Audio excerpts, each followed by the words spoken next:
I will take that silence as a maybe. Not sure what's happening here. Again, Purge is remote right now, so I'm sure we will figure this out. But very excited with what we have on the board. It sounds like, you know, they're really looking for that early timing over on the side of Quincy crew, but the draft coming out from the side of 5RATFORCESTAFF seems like it will address quite a few things as long as they don't get rolled over. Seems like we still don't have a Purge just yet. So we'll see how they're positioning themselves. It looks like gonna try to protect that area in the top. And they go for a smoke over on the side of 5RATFORCESTAFF, so thinking perhaps that they can get themselves a nice start here with the first blood. So far, that doesn't seem like Quincy crew's going to take the bait. They're gonna rally around Lil Nick, make their way over towards this bottom rune area. And they do have that ward there already in position. We're seeing more and more of that. Smoke does break though, so Fata is gonna be the one to reveal. And Quincy's gonna back off. They don't wanna have to deal with all of these heroes, but already you can see that they've shifted Lelis up to the other area to make sure that they get the runes picked up.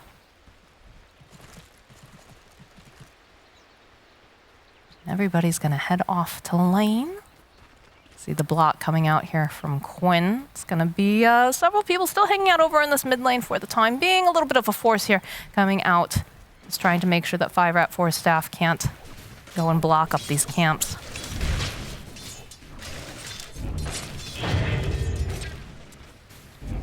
Otherwise, should be pretty... Oh, looks like we're... Hello! Hi, Moxie. What's up, Neil? I'm here to cast. I was too lonely upstairs. Oh, well, I'm glad that you can come join us over here. Of course. What's been going on? Well, we saw a little bit of movement. We saw a smoke early on where they were trying to see if perhaps I could get some sort of a pick off over in 5RATFORCESTAFF, but there was already a Fata in position to break the smoke, so they didn't end up getting any kills. Okay, you said that you had a soft spot for DNM. How do you know DNM? So a long time ago, so this is very bad for me because, you know, Effie has already made it very clear I am an old lady with the recent call out on the anime. But back like years ago when DNM was only 1.8k MMR, I was casting him and I was watching this kid and I was like, he is gonna be so big one day, like, because you watch, he was playing off lane at the time, and you would watch the way that he'd move around the map. You'd see how efficient he was. He was very good with his positioning. I was like, this kid's gonna be big one day. And so we told each other way back then, I think he's like 13 too, like it was that long ago.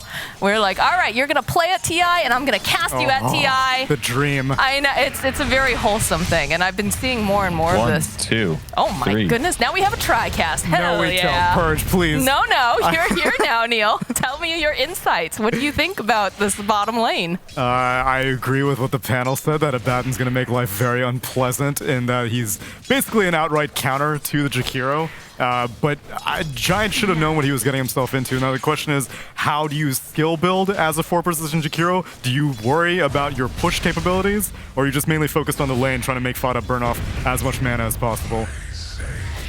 Sounds like well, Neil, it's very straightforward. You just bomb him with that liquid fire, and you're like, go ahead, shield scum, and when he does, that's when you hit him with the dual breath. Yeah, but it's not like the Abaddon cares about attacking anyway. Who are you focusing on, a TA or the Abaddon? You're gonna get shielded on one of them. Just saying, you can only get attacked so many times where you feel the need to cast your shield, and that's when you hit him with that dual stinky breath. It's the frustration play that we're going for? Exactly. Okay. You were still kind of... You gonna hang out with us, Neil? I don't know. You were kind of bobbing in and out. You said exactly, but I only got actly. Are you good? I don't know if that was... It's probably fine. It's probably fine. I'll come back down if you need me again, though. Well, stand by, you know? It's a little fun surprise guest. I'll be on call, but enjoy the rest of the cast, Purge. Bye-bye. Okay, no napping. You have to pay attention in case you need to come back. Tsunami, no! Wake up! Wake up! Okay. Glad to have you back here, Purge. I think it was only 50% my fault, just for the record, okay? Way to throw production 50% under the bus. I decided to leave the call in between the series. It was not worth it. Well, you're back now, so... Big mistake. Yes. So, let me know. What do you think of these drafts going on? We heard the panel. We've talked a little bit about it here with Tsunami. How do you feel that this draft's going to go?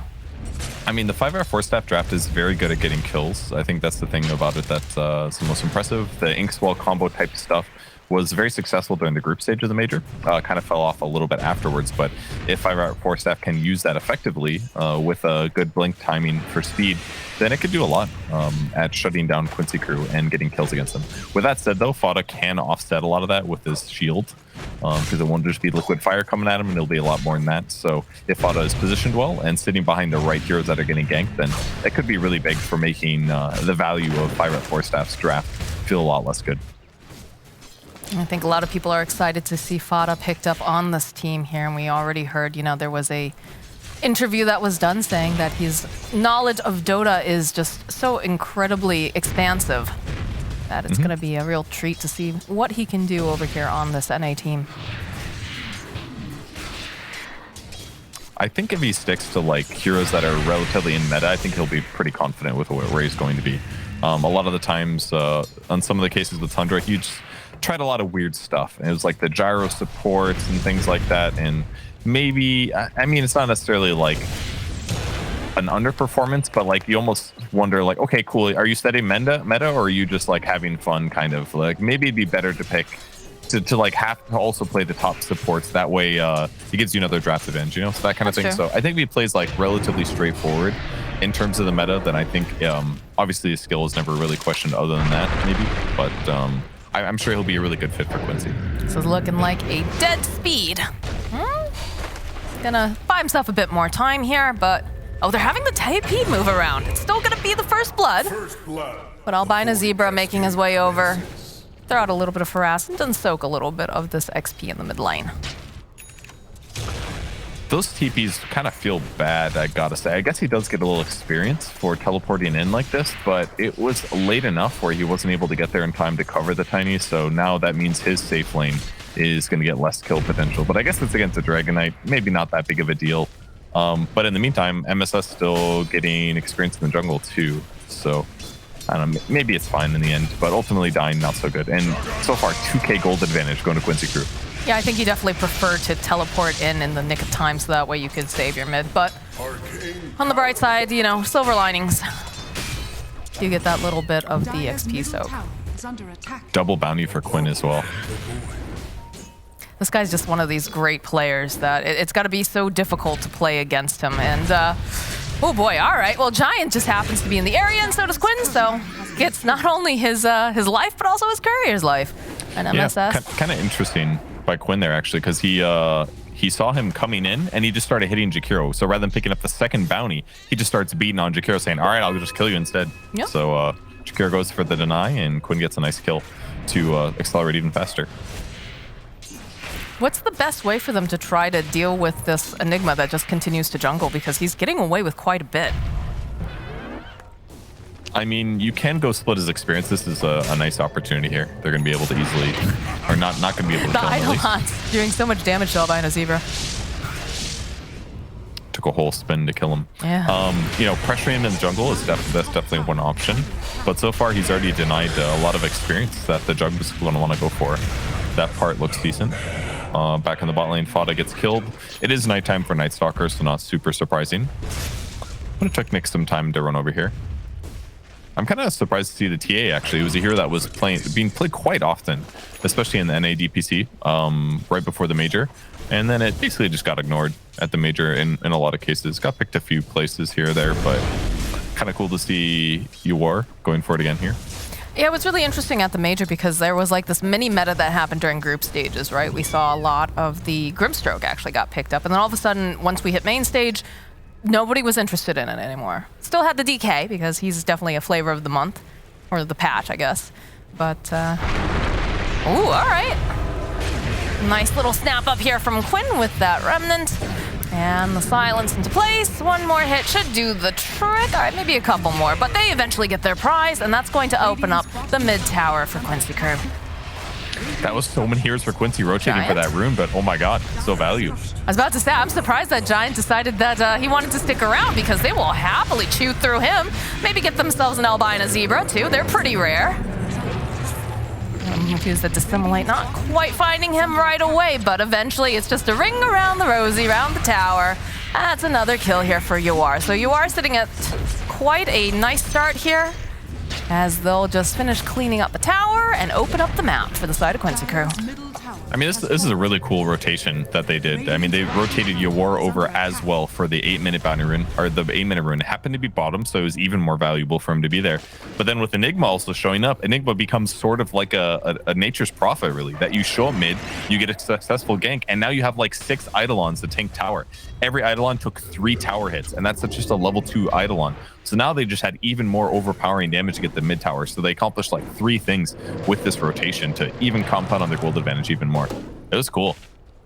We do love efficiency in our Dota 2, and that was definitely a very creative and efficient way to do it. Radiant's top tower is under attack.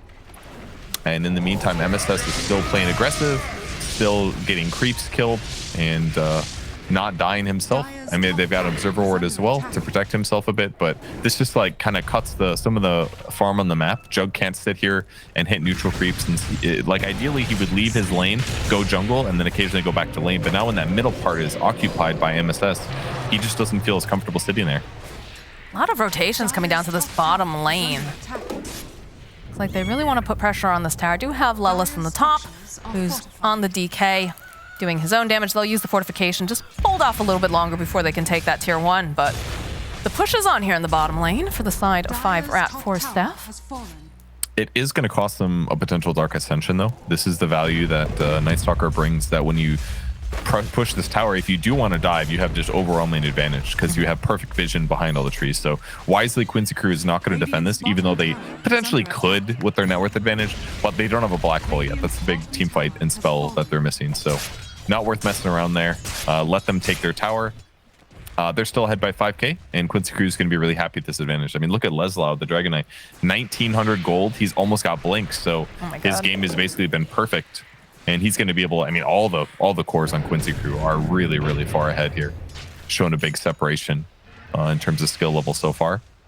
Yeah, I feel like you're very happy with the fact that you've taken mid tower and top tower for the side of Quincy, because it just shores up this area that they want to be playing in anyways, and giving them the advantage. But we do have a smoke coming out. No black hole over on MSS just yet, but he's going to move around with his brother here, with Quinn. Go for that silence, but Avalanche does connect from speed. The toss back is silence. MSS trying to get a position. The leash is on, though, here. So Fata rejoining. They seem all right because now they have the black hole, and now they've grabbed themselves a tiny. Speed trying with the Avalanche. Buys a bit more time, but the step forward coming out from Quinn. The toss up into the air. He still will pop. It was a great try by the 5RATs, at least. I mean, they executed toss back into silence, which a lot of damage. Okay, yep, they found him behind a zebra. And they will claim his life easily, as DNM has joined back over by the tower. Wants to just cut off this Cardi. But Quincy, they've taken a presidency over here in the dire jungle, and they're looking pretty scary. Yeah, I mean, if they could have killed Quinn, it would have been really solid, but just not enough damage, unfortunately. Plus, Fado was there to shield him as well. But I do like that Quinn went for Witchblade this game. Just going to make it a lot easier for him to get these solo pickoffs on the map. And when his teammates, his 2 support duo, aren't exactly the best gankers, the Abba and the Enigma, he needs more oomph from himself. So he won't have a silence this game, but his survivability is going to be decent, and his solo kill potential is a lot higher.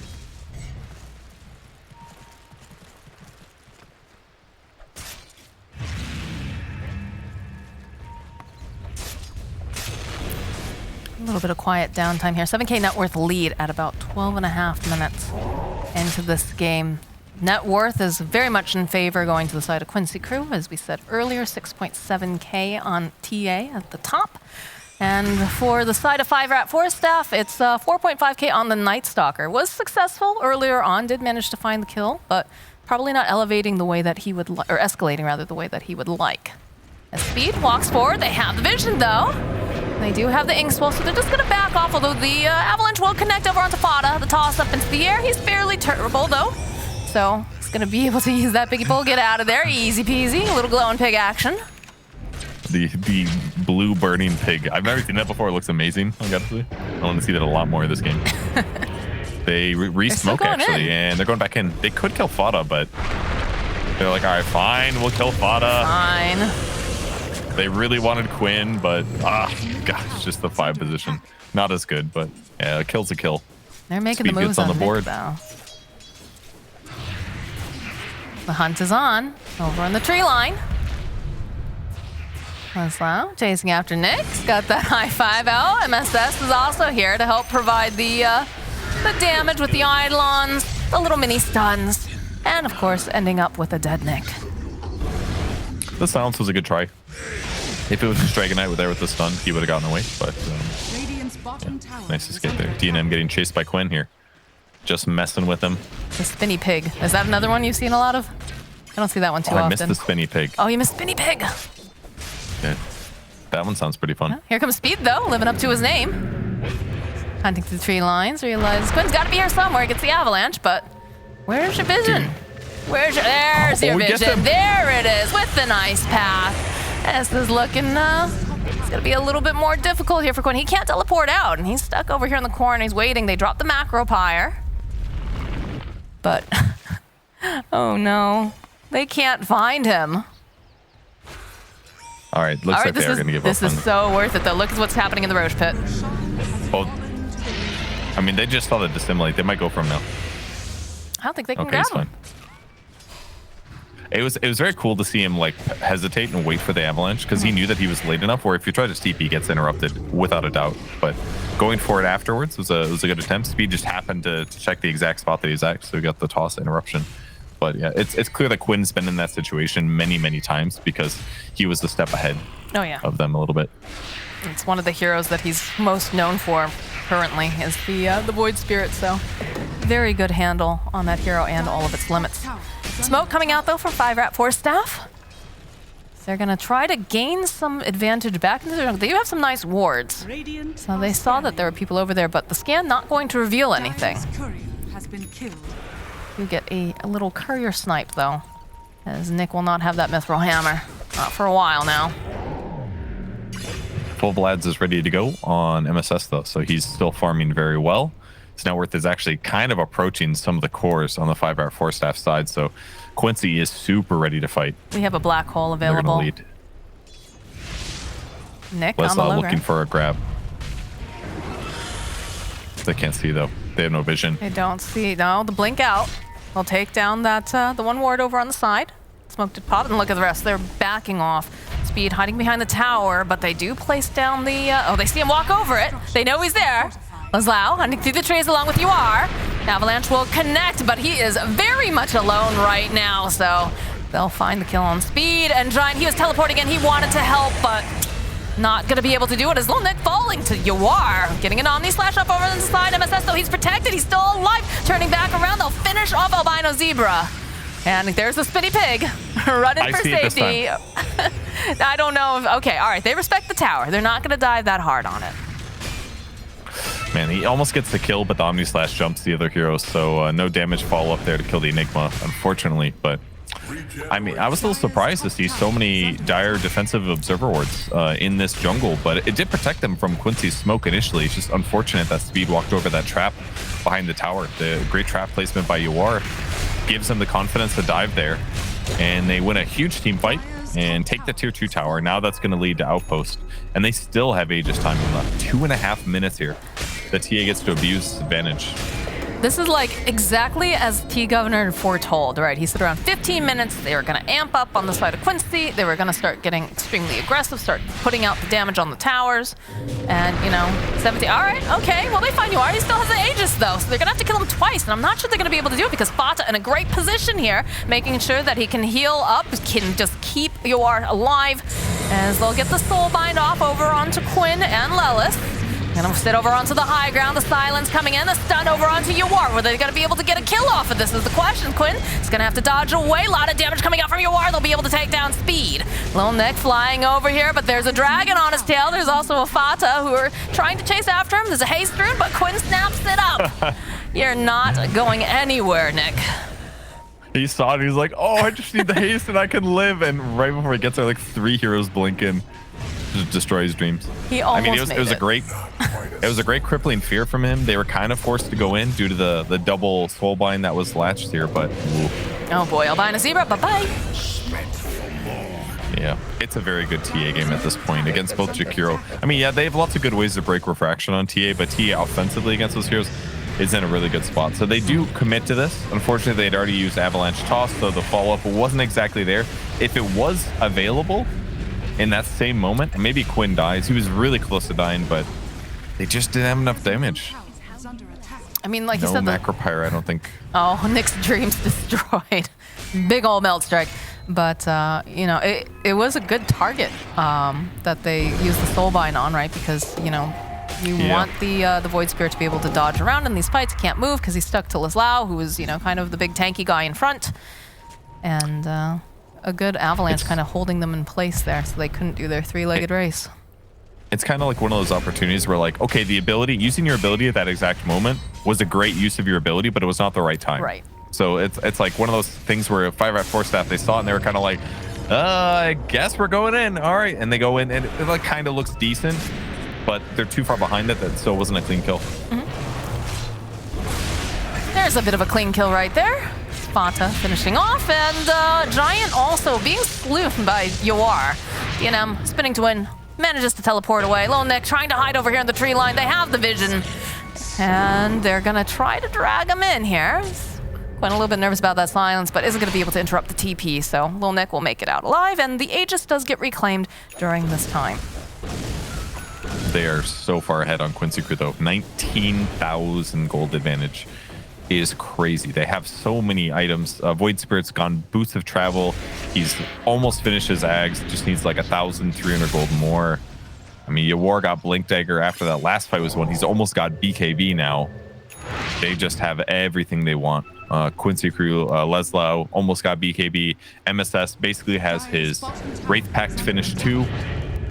So hard for 5RATFORCESTAFF to take fights now, but they're going to try. If they can put all of their force into like one guy, they can use 5 force staffs on one guy.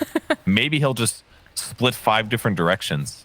Be like, all right, I'm the left arm, you're the right arm, you got the left leg, Yeah, one it's guy arms, gets the head, arms, boom, legs, and head. explodes. Exactly. It's a That's what they need to do. Tough target over here when they see Laslau. They did have a moment there where everybody was spread out a little bit, the 2 different groups. Do you see MSS perhaps? All right, jump forward, Avatos. They get MSS. That's a nice pick. They're gonna chase after Laslau now. Got the silence, crippling fear being in place, and they're a little bit shy though. That doesn't feel like they want a hard commit on this. Even though they are missing this Enigma, they're still very afraid over inside 5RATFORCESTAFF, but they'll jump back in with speed. They do. Oh, the BKB though coming out over for Yawar. Talata tanking a bunch of that Omni. Now's the spin from DNM. He's trying to run out. The Soulbind will connect over onto 2-2, will fall. It's a double kill for Yawar. And DNM, he's trying to just juke away through the trees. There's a little pig left over on the side. Oh, DNM, he teleports away, but will end up losing Giant. They did a really good job considering their game position. I liked how they did this. They pick up the Enigma. They were very well done, I think, by Nick, to catch the backline, but unfortunately didn't have enough chain stun there. The BKBs come out, they're not able to follow up and get the kill on your war. And every time that Nick comes forward, he gets hit with a meld strike. So keep an eye on that in the next couple team fights, because Nick knows if all of his base armor gets removed, he's just vulnerable against the Quincy Crew lineup. It's one of the powerful things that TA can represent in a fight, is like not allowing those like tanky divers to feel comfortable. So even though MSS dies or whatever, he's like, it's totally fine. They barely got anything done in that fight. There's still a happy mojo in that screenshot over there. All right, well, 22k net worth lead at 22 minutes in. That's a bit of a rough one here for 5RATFORCESTAFF, to put it simply, but they're trying their best to stay in there. This is starting to feel very, very difficult. And the positioning coming out from the side of Quincy. I mean, a lot of people... Quincy was already just a top NA team, and has been for quite a while, but now with the new additions, I think people were expecting very good results from them. Yeah, I would agree with that completely.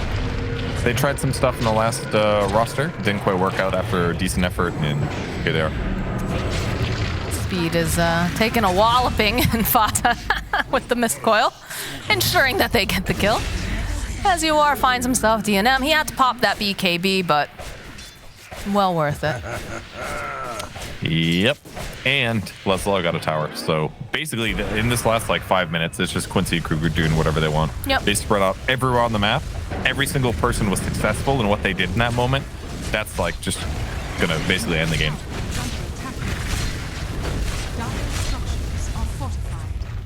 They'll push out the fortification. The step forward, though, over onto Giant. The drag back. Dragon versus Dragon. Wasn't quite a fair fight because, you know, they did have Quinn there, but... These buildings are crumbling now for Quincy. Dire's middle barracks has fallen. Very one-sided game so far. We'll see. They're going to play ultra safe, though. And this actually does make sense. I feel like they could continue doing this. No problem. They could definitely still, like, 2 racks maybe end the game here. But Roche is up. Why mess around? They're up 28k. This turns the game from, like, a 95% win probability into 100%. Maybe not 100, 99 or something. But very, very high. You might as well, right? You might as well go and just get yourself that little extra bit. Efficiency and nothing wrong with, you know, taking the game seriously. I was like, oh man, you are hitting so fast. I just was like, oh yeah, because he has a Moonshark. Good lord. Exactly. Like that's what I was going to mention too. Like he's so far ahead that he's like, I don't need a conventional hybrid item. I just want to increase my damage right now. Position 5 just running over at Nick. It was also the trap though, I'm sure. It was a bit of both. Yeah. But it sucks bad. Use your BKB like that. You don't feel great about it. Especially not when they have Aegis and they're knocking on your door. Yeah, they just find Nick over in the corner. The ice path buying a bit more time. Doesn't matter that Nick is dead. Vata throwing himself very far forward over here. Going to turn back around. They've got the Fey Grenade. Oh my goodness, those side blades just get the kill. And they call GG.